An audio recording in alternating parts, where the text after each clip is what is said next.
Quickly, before we get rolling tonight, that fire that burned loud and proud right alongside US 285 today is now completely contained. No homes burned, no one was injured.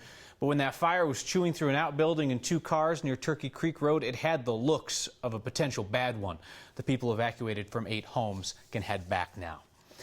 The Trump administration's new campaign to name and shame local agencies that don't assist immigration agents is naming Weld County, of all places.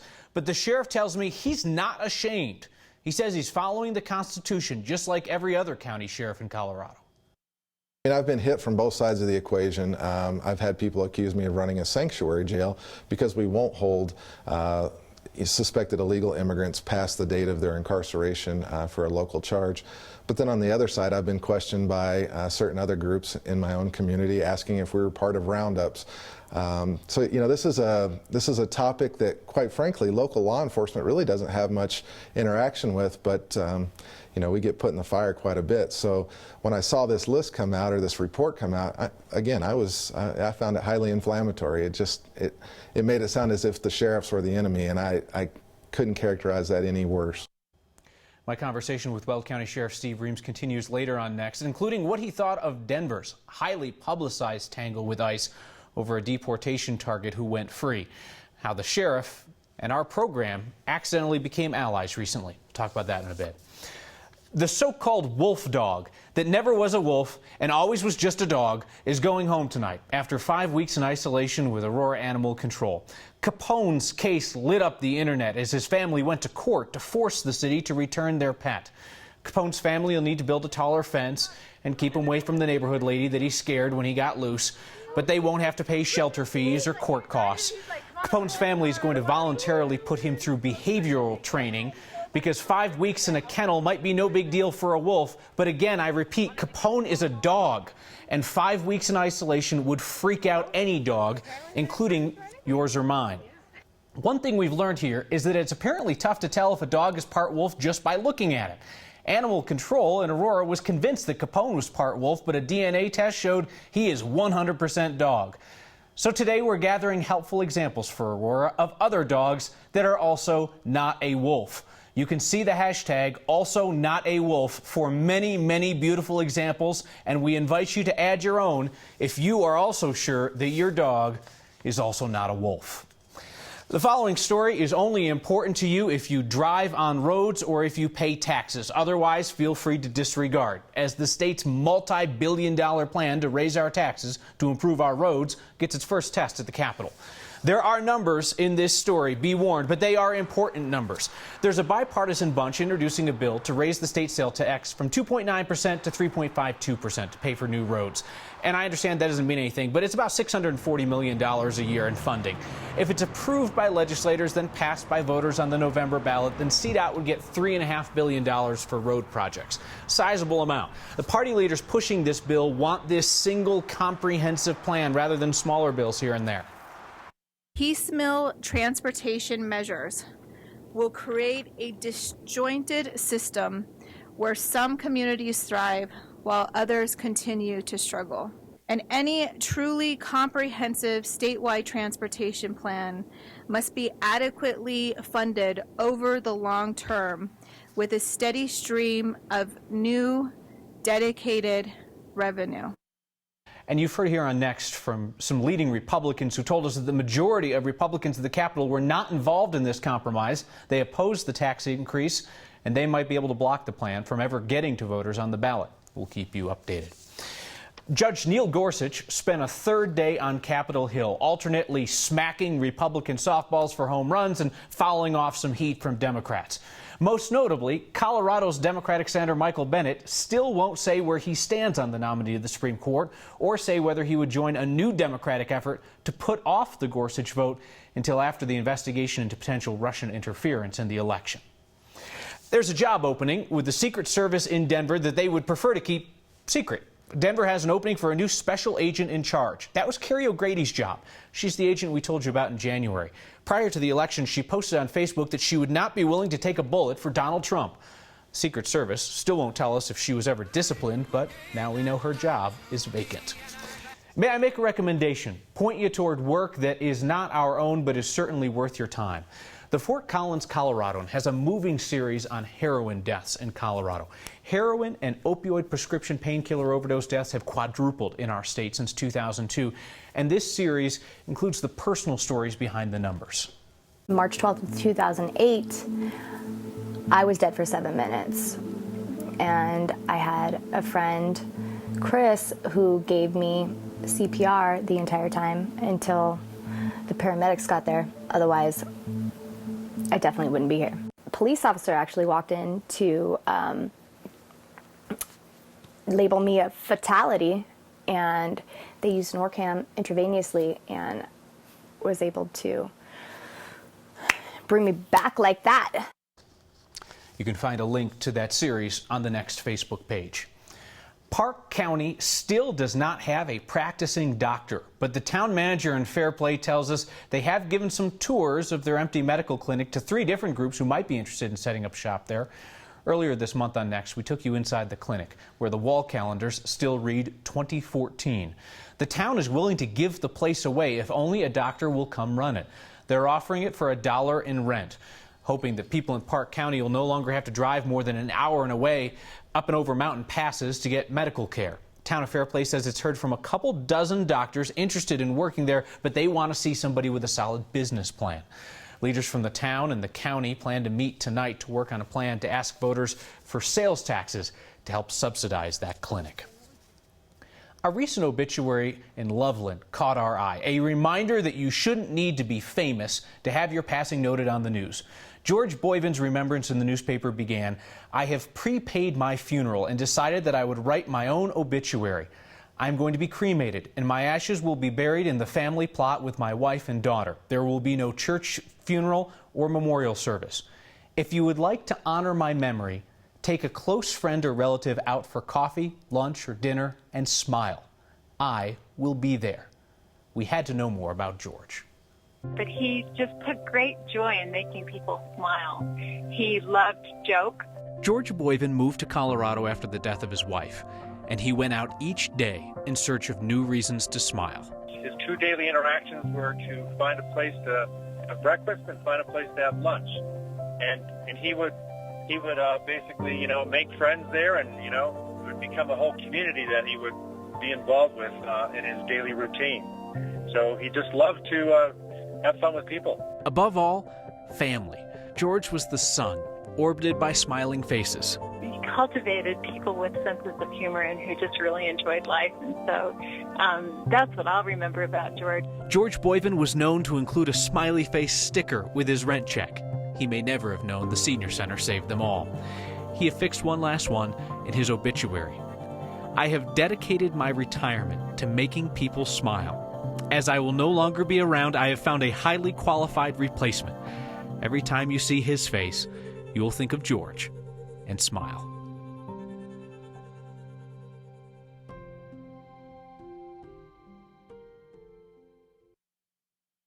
Weld County Sheriff tells Next that immigration officials want him to violate the law. I can't do that. I can't do that in good conscience.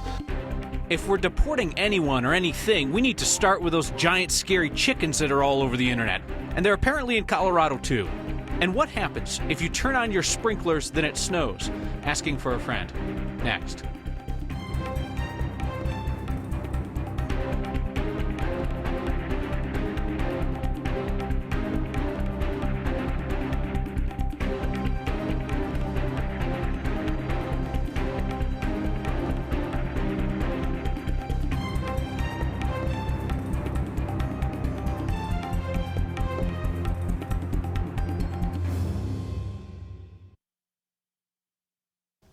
I think a few hundred of us just sent in a photo of our dogs with the hashtag #AlsoNotAWolf, trying to get the city of Aurora's attention tonight.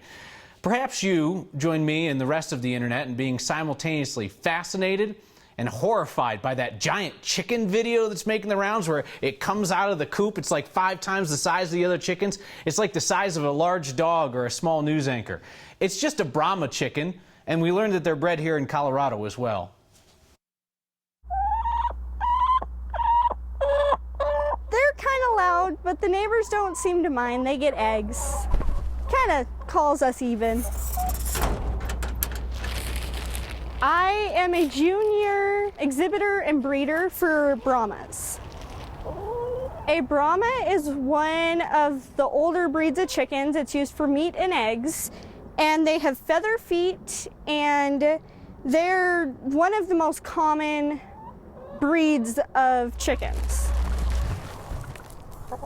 They are a large breed. This white one's 7 pounds, and this partridge one is probably 9 to 10 pounds.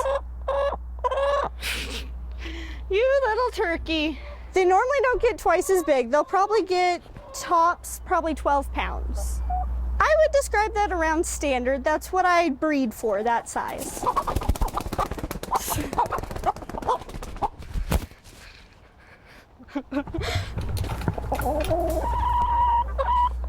I have seen the video.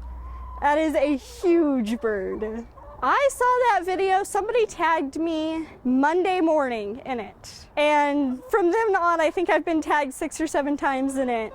And every time I watch it, I still don't believe that it's that size. It's insane. That is definitely not normal. They say that the chicken is the closest living relative to the dinosaur, and that was a dinosaur right there.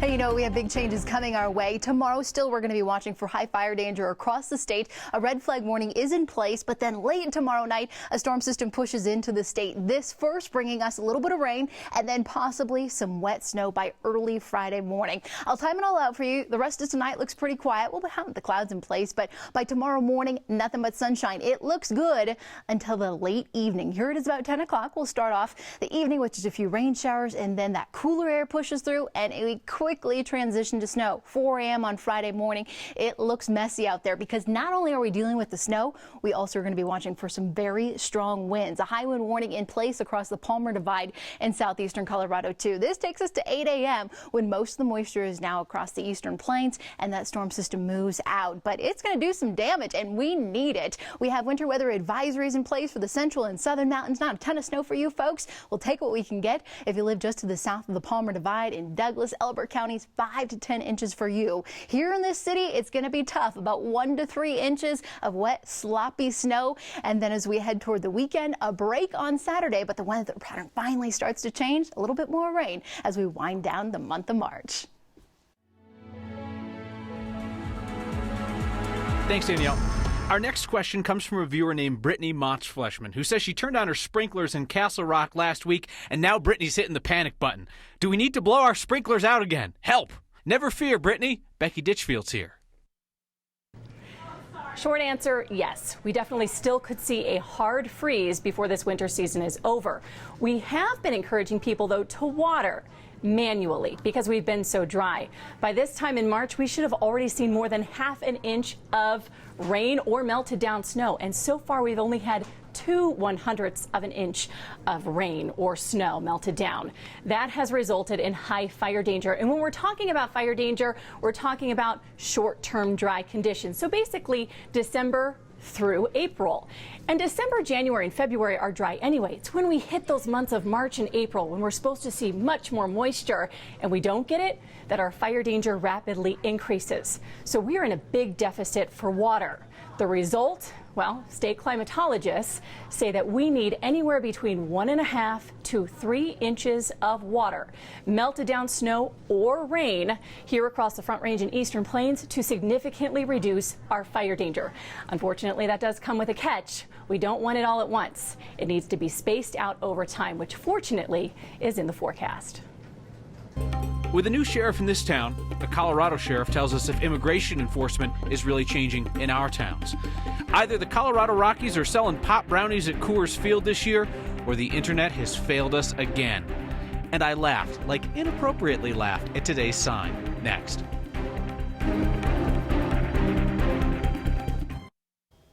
Weld County and Denver are often polar opposites politically. But Weld County Sheriff Steve Reams says he feels for his counterpart in Denver, dealing with a lot of tough questions about the release of a man who's wanted for deportation.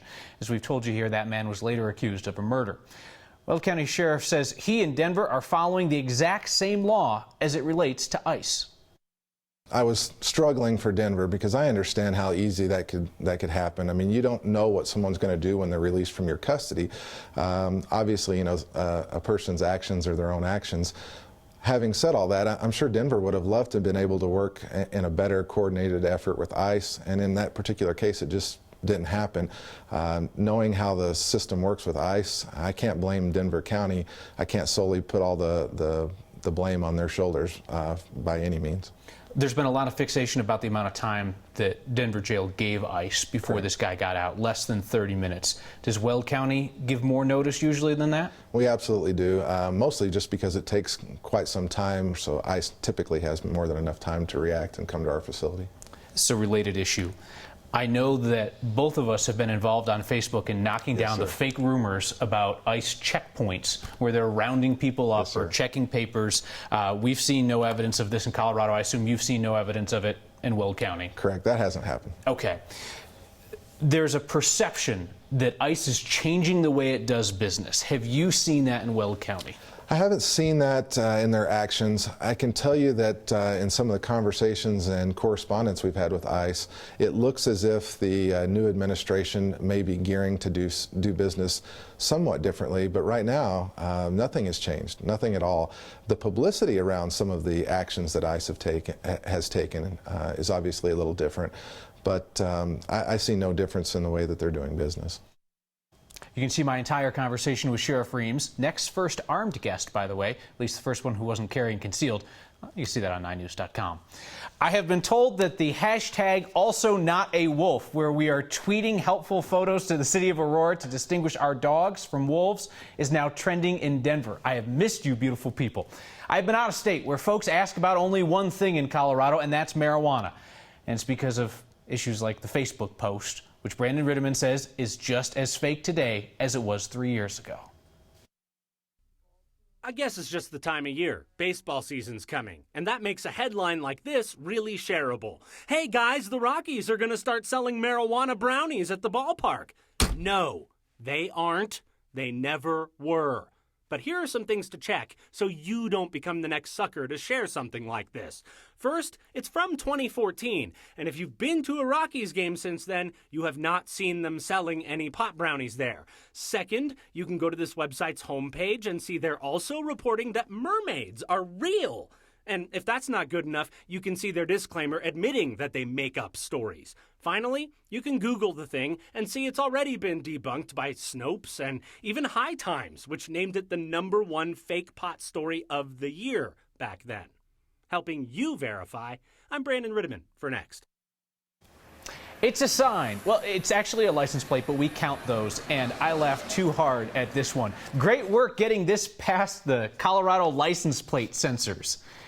Eat the kids first. I'm sorry, that is hysterical. These are the plates that raise money to help keep kids safe and healthy, and Matt Levin made my day when he spotted that plate and sent it in to the hashtag #HeyNext. We'll be back to clear the record on where I was this week. It's a correction next. Steve Steger did a great job anchoring Next this week, except for this one little moment Monday night. Heather wants to know, my husband Kyle says you take a lot of time off, or my husband says you take a lot of time off, Kyle. He does. I'm happy to help him whenever he needs it. He needs a vacation. Do the next dance. See you next time. So a few corrections here. Steve and I are not married, not that there would be anything wrong with that. I didn't really take any vacation last year, so I am going to take a few days this year. And that dancing, Steve, I can't correct that. It's great to be back. We'll see you next time.